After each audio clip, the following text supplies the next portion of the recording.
My name is Ben Bramlett, General Sales Manager here at Standard Office Systems. Been here almost 19 years and have done everything from account manager all the way up to obviously now the General Sales Manager in the sales division. We typically look at the volume on the machine. So how much volume are you running, and really when are you running that volume? So just because somebody says they average 10,000 pages a month doesn't always mean that it's the same 10,000. Let me give you an example. If you run 8,000 of that 10,000 in the last week of the month because you're running checks, you're running accounts payable, whatever it might be, that is not the same as somebody averaging 2,000 a week for a month.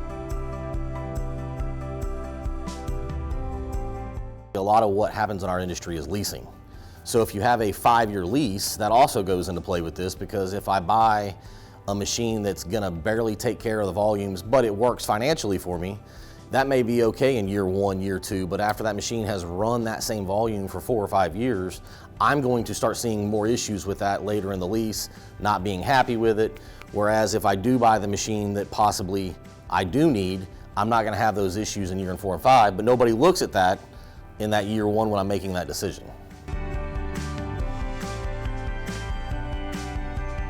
Most proposals are going to list the main machine, and then somewhere either underneath that it's going to list accessories, and depending on what those accessories say, the accessories added up could be 75% of the cost of the machine, 50 to 75% of the cost of the machine.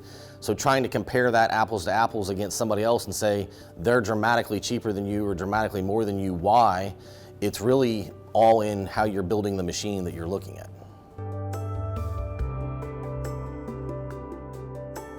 A lot of times what you got to be careful for in our industry is somebody selling a used machine and not telling you it's used. So it's going to be dramatically cheaper, but it may have all the accessories on it that you're looking for. 2, they're going to list the machine, but they're not going to list the accessories. And then we don't know what does that include. And a lot of times you'll find out that it doesn't have the features that you're looking for. Again, the stapling, the hole punching, the faxing, or whatever those features might be.